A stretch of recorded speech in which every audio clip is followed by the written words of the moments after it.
नमस्कार विद्यार्थी मित्र, एमपीएससी कट्टा या प्लॅटफॉर्मवरती तुम्हा सर्वांचं स्वागत आहे. माझं नाव विशाल सानप. आपण आज बघणार आहोत की सरळ सेवेमध्ये मॅथ्स या विषयामध्ये आउट ऑफ आउट म्हणजे 50 पैकी 50 मार्क कसे पाडायचे. मी तुम्हाला नाव सांगितलंच आहे माझं. आणि पाठीमागे हे जे दिसतंय तर मागच्या 2 वर्षात जेवढ्या सरळ सेवा झालेल्या आहेत, मग ते TCSने घेतलेले असो IBPS असो, मी 8 एक्झाम क्लिअर केलेल्या आहेत. तसं पूर्वी पण असिस्टंट लोको पायलट ही जी एक्झाम TCSने घेतली होती ती पण माझी क्लिअर झाली होती. पण मेडिकलमध्ये चष्मा असल्यामुळे मला ते जॉईन नाही करता आलं.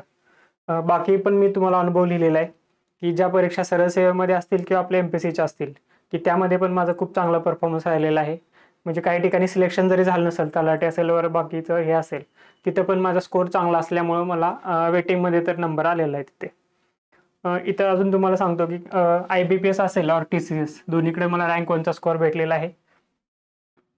जसं की काही ठिकाणी कॅटेगरी, काही ठिकाणी जनरलमध्ये पण आहे. आता इथं लेखा कोशागार जे लिहिलेलं आहे ते तुम्हाला असं वाटेल की परीक्षा एकच झालेली का, तर असं नाही. तुम्हाला माहिती आहे महाराष्ट्रातल्या 6 डिव्हिजनसाठी 6 वेगवेगळ्या परीक्षा झाल्या होत्या. तर माझ्या 6 त्या 6 एक्झाममध्ये टॉप रँक आलेला आहे. तर त्या सर्वांमध्ये मेन काय आहे की टॉप रँक येण्यामध्ये सर्वात जास्त वाटा आहे तो मॅथ्स अँड रिझनिंगचा. मला प्रत्येक वेळी किंवा खूप साऱ्या वेळी मला मॅथ्समध्ये आउट ऑफ आउट मार्क भेटलेले आहेत. म्हणजे 25 जे क्वेश्चन असतात ते 25च्या 25 क्वेश्चन माझ्या बरोबर आले आहेत. तर चला आपण बघू की माझी काय स्ट्रॅटेजी होती, ते 25 पैकी 25 येण्यासाठी काय केलं पाहिजे. आपल्यापैकी बऱ्याच जणांनी जर एक्झाम दिल्या असतील पाठीमागच्या, तर तुम्हाला सरळ सेवेचा पॅटर्न माहीतच आहे की 100 क्वेश्चन असतात, त्यामध्ये 4 सेक्शन असतात आणि त्यांना इक्वल वेटेज असतं. म्हणजे प्रत्येक सेक्शनला 25 क्वेश्चन. जे लोक नवीन असतील त्यांच्यासाठी आपण 2 मिनिटं फक्त पॅटर्न डिस्कस करूया. तर बघा, बोर्डवर तुम्हाला दिसत आहे मराठी आहे, इंग्रजी आहे, मॅथ्स रिझनिंग आहे आणि GS आहे. असे हे 4 सेक्शन्स आहेत आणि त्यांना 25 क्वेश्चनमध्ये डिवाइड केलेलं आहे. 25 क्वेश्चन 50 मार्क, म्हणजे एका क्वेश्चनला आहेत 2 मार्क. तर 100 क्वेश्चनला 200 मार्क, अशा प्रकारे हा पेपर राहतो. आणि ह्या सेक्शनला इक्वल तुम्हाला अभ्यास करताना पण हे गोष्ट तुमच्या लक्षात पाहिजे. नाहीतर तुम्ही मराठी इंग्रजी सोडून फक्त GSच करत बसला अर्धा दिवस, तर ते चुकीची स्ट्रॅटेजी आहे. का? कारण तुम्ही GS अख्खं दिवसभर जर केलं तर तुम्हाला पेपरमध्ये फक्त 25 प्रश्न येणार आहेत. आणि ते मॅथ्सचे 25 येणार आहेत, इंग्लिशचे 25 येणार आहेत आणि मराठीचे पण 25 येणार आहेत. तर तुम्ही अभ्यास करताना पण ही गोष्ट समोर ठेवून तेवढाच वेळ डिवाइड केला पाहिजे. तर आपण आज काय बघणार आहे, आज आपण मॅथ्स जो विषय आहे जो माझा फेवरेट आहे, मला खूप वेळेला सिलेक्शन दिलेलं आहे मॅथ्समुळं, कारण मला इथे 50 पैकी 50 मार्क भेटलेले आहेत. किती? 50 पैकी 50. तर त्यासाठी मी काय केलं, किंवा आता इथून पुढे येणाऱ्या एक्झाममध्ये तलाठी असेल किंवा नगर परिषद असेल आणि महानगरपालिका पण 29 जाहिरात येणार आहेत, तुम्हाला माहितीच आहे. आणि तुम्ही सर्वजण तर तलाठीच्या 1700 प्लस जागा जी जाहिरात येणार आहे त्याची पण वाट बघतात. जरी 1700 प्लस जागा दिसल्या तुम्हाला, तर त्यामध्ये कसा होणार आहे की मागच्या वेळेला ज्या 4500 प्लस जागा आल्या त्याला 13 लाख फॉर्म आलते. किती? 13 लाख. आणि ह्यावेळेला जरी 1700 जागा असल्या, जागा जरी कमी झाल्या, तर फॉर्म काही 5-6 लाख होणार आहेत का? नाही. तर फॉर्म पण 12-13 लाखच किंवा त्यापेक्षा पण जास्त येऊ शकतात. तर त्यावेळेला ती स्पर्धा लक्षात घेऊन तुम्ही व्यवस्थित अभ्यास केला पाहिजे. परत एकदा तुम्ही जे सबसेक्शन मी सांगितले तुम्हाला, मराठी असेल, इंग्लिश असेल, तर त्यामध्ये मॅथ्स, मराठी या ठिकाणी तुम्ही आउट ऑफ मार्क घ्यायचा प्रयत्न केला पाहिजे. ते जर तुम्ही 2 सेक्शन आउट ऑफ मारले तर राहिलेल्या 2 सेक्शनमध्ये एक ॲव्हरेज किंवा त्यापेक्षा प्लस स्कोर आला तर तुमचं सिलेक्शन होईल किंवा तुम्ही जवळ जाल. तर आपण आज मॅथ्सची डिटेल स्ट्रॅटेजी बघू. आम्ही काय केलेलं आहे, पूर्वी जे तलाठीच्या एक्झाम झाल्या, म्हणजे तुम्हाला माहिती आहे 2023 मध्ये जो पेपर झाला तलाठीचा, त्याच्या किती झाल्या? 57 शिफ्ट झाल्या. किती? 57. तर त्या सर्व 57 शिफ्टचा अभ्यास केला, त्याचे पेपर चेक केले सर्व. तेव्हा असं लक्षात आले की मॅथ्सचा जो पोर्शन आहे हा जवळजवळ 15 सब टॉपिकमध्ये डिवाइड होतो. म्हणजे काय केले, ते जे प्रश्न आलेत ते जर आपण सेग्रिगेट केले, म्हणजे प्रत्येक पेपरमधले प्रश्न टॉपिकनुसार जर डिवाइड केले, तर एक लक्षात येते की हे सर्व टॉपिक तिथं आलेले आहेत. त्यातले पण सेम आलेत का रे? सर्व टॉपिकला सेम क्वेश्चन नाही आहेत, त्यामध्ये वेटेज वेगवेगळं आहे. इथं जे काही लिहिलेले मी, हे जे दिसतंय तुम्हाला 30, 10, तर हे काही प्रश्न नाहीत. हे काय केलं आम्ही, ते 57 शिफ्ट पेपर अनालिसिस केल्यानंतर आम्हाला जे लक्षात आले की काही टॉपिकला खूप जास्त वेटेज आहे, म्हणजे त्याचे प्रश्न खूप जास्त आहेत, आणि काही टॉपिकला खूप कमी आहेत, 1 किंवा 2 असे काहीतरी प्रश्न येतात. तर मग अभ्यास करताना तुमची गोष्ट ही लक्षात पाहिजे. का? कारण तुम्ही जर हेच टॉपिक जास्त वेळ करत बसला आणि इकडे जास्त लक्ष नाही दिलं तर तुमचा तोटा होणार आहे. पेपरमध्ये तुम्हाला इकडचे जास्त प्रश्न येणार, तर त्याची तयारीच नसेल तर तुम्हाला प्रश्न नाही सुटणार आहे.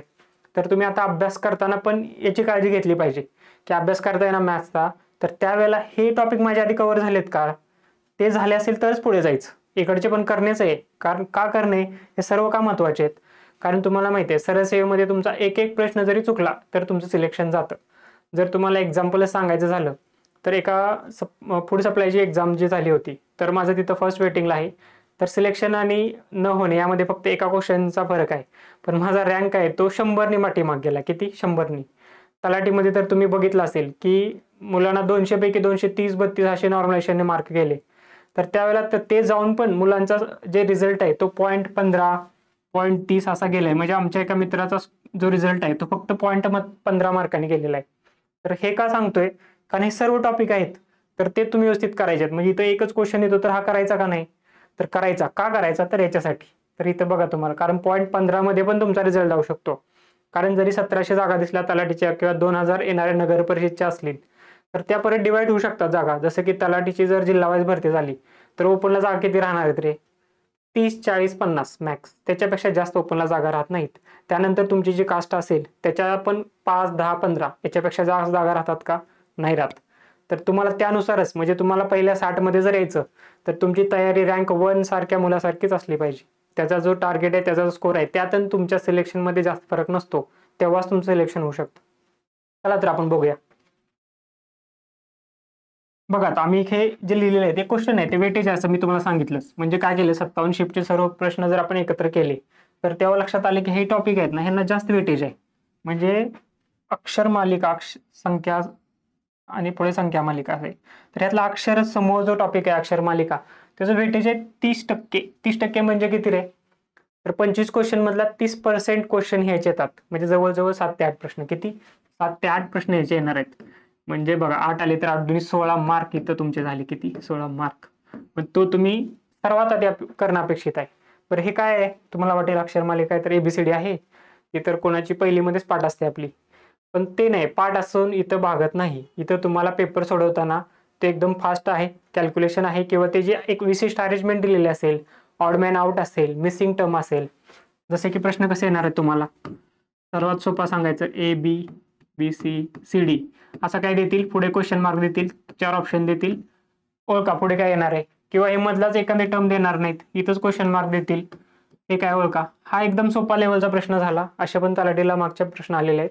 यावेळेला पण एखादा प्रश्न असा येईल, पण एवढे सोपे येतील का? तर त्याची आपण काय गॅरंटी देऊ शकत नाही. सध्या तर असं दिसतं की दिवसेंदिवस पेपर थोडा थोडा अवघड होत चाललेला आहे. कारण त्यांच्या पण लक्षात आले की मुलांना पेपर पॅटर्न पाठ होत जातोय, तर त्यामध्ये थोडी थोडी लेवल वाढत येणार आहेत. म्हणजे मॅथ्स असेल or दुसरा कोणताही सब्जेक्ट असेल तर तुम्ही ते करणं अपेक्षित आहे. म्हणजे अभ्यास करताना फक्त तुमचं एबीसीडी पाठ आहे म्हणून त्याचं प्रॅक्टिस करायचं असं करू नका. तर इथून तुम्हाला जे प्रश्न भेटतील, मग टीसीएसचे तुम्हाला सर्व प्रिव्हियस पेपर अवेलेबल आहेत, टेलिग्रामला आहेत. तुम्हाला भेटले नाही तर पुढे आमचा नंबर दिला, त्याच्यावर कॉन्टॅक्ट करा, आपण ते पेपर प्रोव्हाइड करू. तर काय करा, पहिलेच सर्व प्रश्न सोडवा. म्हणजे तुम्ही जे अक्षर मालिका हा जे टॉपिक सांगितलं मी, 7 ते 8 प्रश्न आहेत, त्याचे सर्व प्रिव्हियस पेपर सोडवून द्या. एकदम व्यवस्थित सोडवलं ना, तुम्हाला कॉन्फिडन्स पण येईल आणि तुम्हाला लक्षात येईल की येणाऱ्या परीक्षेमध्ये माझे 5 ते 8 प्रश्न तर आता बरोबर आले. म्हणजे विषय संपला तेवढ्या क्वेश्चनचा. हा जो कॉन्फिडन्स आहे तोच तुम्हाला पुढचे टॉपिक करताना कामाला येईल. चला मग हे 30%चं सांगितलं. त्यानंतर आहे बघा अक्षर मालिका, याला 10% वेटेज आहे आणि स्पीड टाइम डिस्टन्स याला 10%. ओके, अक्षर मालिका पण असाच टॉपिक आहे. त्यामध्ये फक्त हे कसं असते, सॉरी, अक्षर मालिका नंतर जो आहे स्पीड संख्या, तर तो अक्षर मालिकेसारखाच आहे. तर तिथं काय राहणार आहे, असे संख्या तुम्हाला गट दिला जाईल, पुढे क्वेश्चन मार्क असेल, ते 4 ऑप्शन आहेत त्यातले ओळखा, किंवा मधला परत एक मिसिंग असेल, इथे काहीतरी क्वेश्चन मार्क देईल, इथे काय ओळखा. किंवा याच्यामध्ये वेगवेगळे सिरीज करता येतात. जसं की वर्ग आहे, तुम्हाला वळीनं वर्ग देतील, घन देतील, वर्गमूळ देतील, किंवा गुणाकार देतील, डिफरन्स देतील कॉमन. हे सर्व व्हेरिएशन होतात कुठं? संख्या मालिकेमध्ये. ते तुम्ही केले पाहिजेत. त्याचं आता इथे तर तुम्हाला खूप प्रॅक्टिसची गरज आहे. पहिला टॉपिक थोडा म्हणजे कम्पॅरेटिव्हली सोपा आहे. थोडंसं प्रॅक्टिस जरी केलं फक्त PYQ तरी सफिशियंट आहे. परंतु हा जो आहे संख्या मालिका, इथं तुमचे पाडे वगैरे, वर्ग, घन किती पाठ आहेत हे कामाला येणार आहे आणि त्याचं प्रॅक्टिस पण तेवढंच कामाला येणार आहे. कारण काय होतं, पेपरमध्ये पुढे टाइम चालू असतो, घडी टिक टिक टिक टिक करत असते, आपलं तिकडे ब्रेन पण तिकडे बघत असते काय करायचं. आणि त्याच वेळेला जर तुम्हाला त्या फास्ट स्पीडमध्ये सोडवायचा असतो तर तुम्ही जेवढं आधी प्रॅक्टिस कराल तेवढं तुम्हाला ते कामाला येईल. पुढचा टॉपिक आहे स्पीड टाइम डिस्टन्स.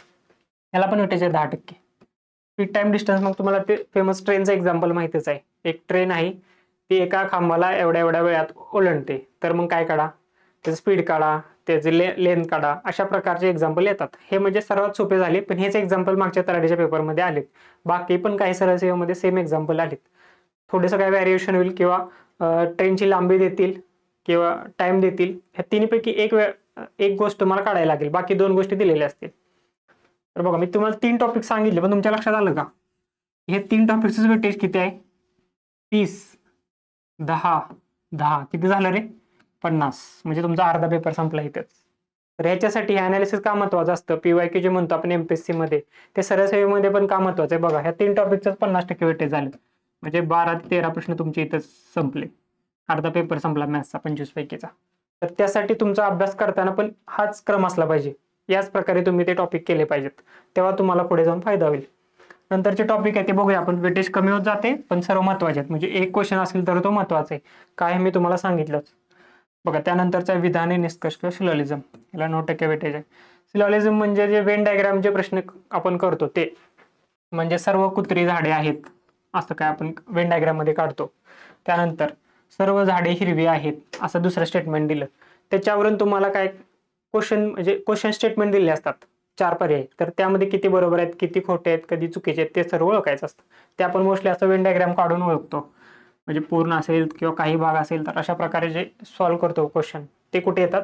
सिलॉजिझम किंवा विधान आणि निष्कर्ष यामध्ये येतात. पुढचा टॉपिक आहे नफा तोटा. नफा तोटा पण तुम्ही सर्वांनी हे केलेलाच आहे. बघा, नफा तोटामध्ये काय आहे? नफा तोटामध्ये काय होतं? पेन आहे. एक व्यापाऱ्याचं एक्झाम्पल दिलं जातं की व्यापाऱ्यानं पेन 10% नफा घेऊन 100 रुपयाला विकला, तर त्याची मूळ खरेदी किंमत किती? हा लेवल 1चा प्रश्न झाला. असेच प्रश्न आलेत मागच्या वेळेला. यावेळी पण तेच किंवा त्याच्या पुढची एक लेवल येईल, पण तुम्ही ते करणं अपेक्षित आहे. एक लेवल पुढची तयारी करून जा, कारण परत स्पर्धा वाढली, परत लेवल वाढत जाणार आहे. तर अशा प्रकारचे प्रश्न आहे ते तुम्ही प्रॅक्टिस करताना करणं अपेक्षित आहे. मी जे सांगितलं प्रश्न त्याच्यात एक पुढे करा, म्हणजे फायदा होईल. पेपरमध्ये काही टेन्शन येणार नाही जरी अवघड आला तरी. पुढचा टॉपिक आहे सिम्प्लिफिकेशन. या दोन्ही टॉपिकचा 8% वेटेज. ओके, म्हणजे 1 ते 2 प्रश्न येणार आहेत. सिम्प्लिफिकेशन म्हणजे काय तर की सरळ रूप द्या. म्हणजे हा पण एक सोपा असतो, पण कधी कधी प्रश्न आहे ना, तो दिसायला खूप अवघड जातो. म्हणजे बघा, असं काय करतात, 0 पॉईंट देणार 2, त्याचा तुम्हाला तिसरा घात दिला. इथं पण 0.4, त्याचा पण तुम्हाला दुसरा घात दिला. खाली पण असं काय करतील 0.8, त्याचा तुम्हाला परत तिसरा घात दिला. Equal to what? असं मी दिसताना ज्यांचं जास्त काही प्रॅक्टिस नाही मॅथ्स, त्यांना खूप अवघड दिसेल. की जे नवीन मुलं आहेत त्यांना खूप अवघड दिसेल, पण खूप सोपा असतो प्रश्न. फक्त तुम्हाला भागाकार करून तो सुटून जातो. अशा प्रकारचे जे क्वेश्चन आहेत ते येणार आहेत सिम्प्लिफिकेशन या टॉपिकमध्ये. त्याचं वेटेज तुम्हाला सांगितलंच, 8%. 1 ते 2 प्रश्न येतात. त्याच्यानंतर आहे बघा बॉडमॉस. कोणाला पण येईल, इयत्ता 5वी मध्ये पण आपण सर्व शिकलेला आहे. बॉडमॉस म्हणजे काय? ज्या बीजगणितीय क्रिया आहेत, डिव्हिजन, मल्टिप्लिकेशन, ॲडिशन, सबस्ट्रॅक्शन, तर ते तुम्हाला करायचंय. पण ते कसं करायचंय? मग तुम्हाला इथं असं दिलं जाईल नंबर 13 गुणिले 4 दिले 2 प्लस दिलं जाईल 16 आणि काहीतरी वजा दिलं जाईल पुढे 22 इक्वल टू हे. मग हे करताना काय करायचंय? हे करताना असं नाही की हे किती सिंपल आहे, हे आहे सिंपल, परंतु त्याचा एक पद्धत आहे की एक सिरियल आहे की कोणती क्रिया आधी करायची, आधी गुणाकार करायचा का आधी वजाबाकी करायची, हे तुम्हाला माहित पाहिजे. तर तो बॉडमॉस हाच रूल आहे, bracket of division, multiplication, addition आणि सबस्ट्रॅक्शन. तर त्या सिरियली करायचं एक्झाम्पल्स होतं. मग सर्वांना सुटणार हा प्रश्न आहे, जसं मी ह्याचा सांगितलं. बाकी सिलॉजिझम पण एकदा तुम्ही व्यवस्थित जर केली वेन डायग्राम पद्धत, तर तो चुकणार नाही, गॅरंटी सांगतो. तुम्ही फक्त व्यवस्थित प्रॅक्टिस करा, तो चुकणार नाही. खूप इंटरेस्टिंग पण आहे तो टॉपिक, म्हणजे मला वैयक्तिक आवडतो. बघा, त्यानंतरचा ॲव्हरेज आणि सहसंबंध काळकाम, ह्या तिन्हीला पण 5% वेटेज आहे. तर ॲव्हरेजमध्ये काय होतं, तुम्हाला सर्वात सोपं जर एक्झाम्पल सांगायचं ॲव्हरेजचं, तर एक संख्येचा समूह दिला जाईल. 12, 15, 20, 30, 35, 45 ह्या सर्व संख्या, तर त्यांची ॲव्हरेज काढा. तर आपण कसं करतो, ॲव्हरेजचा कन्सेप्टच आहे ना, सर्व एकत्र करायचं, बेरीज करायची, डिवाइड बाय नंबर ऑफ जे काही संख्या असतील त्या. तो जो ॲव्हरेज आहे त्यामध्ये पण थोडंसं परत लेवल 2ला एक्झाम्पलला गेले तर अवघड करत जातील. मध्येच एखादा एक्स देतील, ह्या 5 संख्यांचं ॲव्हरेज एवढं आहे, तर त्या एक्सची किंमत काढा. अशा प्रकारचे एक्झाम्पल आले आहेत मागच्या सरळ सेवेला, तर ते करणं तुम्ही अपेक्षित आहे. प्रॅक्टिस करताना नेहमी लेवल 2 पर्यंत करायची. म्हणजे पेपरला जो प्रश्न येतो त्याच्यापेक्षा एक थोडासा अवघड लेवल आहे ना, ती पण करून ठेवायची, म्हणजे ऐन एक्झाममध्ये तुमचा गोंधळ नाही उडणार. बघ, ॲव्हरेज झाला. सहसंबंध झाला. सहसंबंध म्हणजे काय होतं, तुम्हाला हे दिलं जातं, असा एक डेटा दिला जातो, प्राणी, वाघ. तर खाली काय पण दिलं जाईल की पेन आहे, तो काय येईल क्वेश्चन मार्क देणार इथं. तर ते परत 4 पर्याय दिले जाणार, तर तुम्ही ते ओळखायचं आहे. म्हणजे तुम्हाला जो डेटा दिलेला आहे त्या डेटावरून तुम्ही काय करायचं, खाली जो क्वेश्चन विचारलाय त्याचा सहसंबंध वरून ओळखायचं, क्या पर्याय येईल. अशा प्रकारे प्रश्न येतात. हे पण खूप सोपे असतात. एकदम रेअरली, म्हणजे 99% खूप सोपे प्रश्न असतात हे. फक्त थोडंसं शांतपणे वाचायचं. तो असतो सहसंबंध. आपलं बघा आता काळकाम, हे पण आपण खूप म्हणजे 5वी-6वी पासूनच असे टॉपिक करत असतो की 4 माणसे आहेत, ते एक काम 10 दिवसात करतात. तर 8 माणसे किती दिवसात करतील? एकदम सोपं सांगितलं मी, म्हणजे शाळेच्या लेवलचं एक्झाम्पल. ते अवघड करायचं तर कसं करतील मग? 4 माणसे आहेत प्लस 5 स्त्री आहेत, ते जर काम 10 दिवसात करतात, तर 7 स्त्रिया ते किती दिवसात करतील? म्हणजे लेवल 2 झालं ना. तर ते पण प्रश्न आलेले, ते पण तुम्हाला करणे अपेक्षित आहे. म्हणजे काही काय एक्झाममध्ये असे प्रश्न विचारलेत, तर त्या लेवलपर्यंत तुम्ही करणं अपेक्षित आहे. त्याचं वेटेज पण पुन्हा 5% आहे. आता राहिलेले बघा, इकडे जातो आपण, जसं वेटेज कमी होत जाते, पण हे सर्व टॉपिक करणं अपेक्षित आहे. सरळ व्याज आणि चक्रवाढ व्याज. सरळ व्याज तर तुम्हाला माहिती आहे की तो जो फेमस फॉर्म्युला आहे, EN/100 केलं तर तो येऊन जातो. तर त्याच लेवलचे प्रश्न राहतात ते तुम्ही करणंच अपेक्षित आहे. प्रॅक्टिस करा त्याची पण चांगली. जरी सोपं आहे म्हणून जस्ट वाचून सोडायचं नाही. गणिताचं एक विशेष आहे बघा मॅथ्सचं, की तुम्ही वाचताना खूप भारी गुडी वाटतं तुम्हाला, पण ऍक्च्युअल पेपरमध्ये गेला ना, तुमची बेरीज गुणाकार पण अडू शकतो जर तुम्ही प्रॅक्टिस केलं नाही तर. त्यामुळे कितीही सोपं असला तर तुम्ही ते पेपरवर केलंच पाहिजे, तेव्हाच पेपरात येतं. पुढचा आहे चक्रवाढ व्याज. चक्रवाढ व्याज असा आहे की त्यामध्ये एक तो फॉर्म्युला आहे अवघड वाटणारा. तो काय होतं, तुम्ही जर प्रॅक्टिस नाही केलं तर पेपरामध्ये 100% कन्फ्यूज होतो. कसा कन्फ्यूज होतो की काहीतरी असेल A+B, इथं काहीतरी डिवाइड केलेलं आहे, वरती n दिलेलं आहे. तर हे नेहमी होतं, माझं पण होतं, n काय कन्फ्युजन होतं. पण मी ह्या पद्धतीने सोडवतच नाही. म्हणजे हा फॉर्म्युला जो झाला, मी तो पर्सेंटेज पद्धतीनं सोडवतो नेहमी. ते पण आपण पण नंतर बघू. तुम्हाला डिमांड असेल तर आपण स्पेशल त्याच्यावर पण लेक्चर घेऊ. तर तुम्ही जे करता आतापर्यंत ते कंटिन्यू ठेवा. जर तुम्हाला ते पाठ आहे, तुम्ही जर कम्फर्टेबल आहे तर ते कंटिन्यू करा. फक्त लक्षात ठेवा, प्रॅक्टिस करायचं आहे, त्याला पर्याय नाही. पुढचा आहे नळ आणि टाकी. हा पण आहे की हा पण सोपा प्रश्न येतो. याच्यामध्ये अजून जास्त अवघड गेलेलं नाही. सरळ सेवेमध्ये तर अवघड प्रश्न गेलेला नाहीये.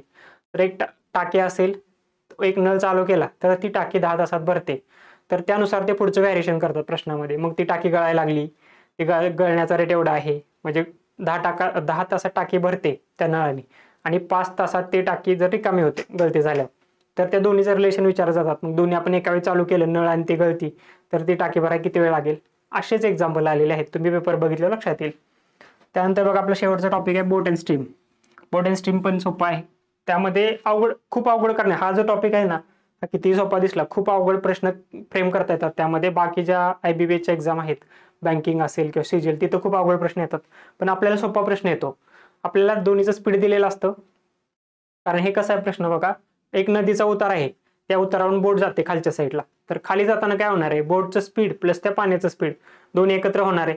मग खाली जाताना स्पीड जास्त असणार आहे. जर विरुद्ध दिशेने वरती यायचं बोट येताना काय होणार आहे, दोन्हीचं स्पीड मायनस होणार आहे, म्हणजे ओव्हरऑल स्पीड कमी होतं. तर या फक्त एवढ्याच कन्सेप्टवरती तो प्रश्न फ्रेम होतो आणि सुटतो आपल्याला. तो व्यवस्थित करायचा. परत एकदा प्रॅक्टिस प्रॅक्टिस प्रॅक्टिस प्रॅक्टिस, हाच फॉर्म्युला आहे मॅथ्ससाठी. तुम्हाला कन्सेप्ट नाही कळला तर व्हिडिओ बघा, कुणाला तुमच्या मित्रांना विचारा किंवा आम्हाला पण विचारा, आम्ही तुम्हाला सांगायला आहेच. फक्त हे सर्व टॉपिक तुम्ही केले व्यवस्थित तर तुमचा पेपर 25 पैकी 25 क्वेश्चन जे आहेत सर्व टॅकल होतील. आता बघा, हा लास्ट टाइमचा पॅटर्न होता. यावेळेला आपण काय ड्रास्टिक बदलणार नाही, ह्यामध्ये फक्त लेवल चेंज होऊ शकते. तर त्यासाठी तुम्ही काय करायचं, याच्यापेक्षा नेक्स्ट लेवलची तयारी करून ठेवा. तरी असं आहे, 15 सब टॉपिक मी तुम्हाला सांगितले. त्याच्यानंतर पण तुम्हाला काय वेगळे काही डाऊट्स असतील मॅथ्स संबंधी, वेगळ्या काही कोणाला टॉपिक विषयी जरी असेल किंवा ओव्हरऑल सरळ सेवेच्या प्रिपरेशन बद्दल जरी असेल, तर हे आमचे नंबर दिलेत. तुम्ही याच्यावरती कॉल और मेसेज करू शकता. टेलिग्राम, व्हॉट्सअप दोन्हीकडे आहेत नंबर ते.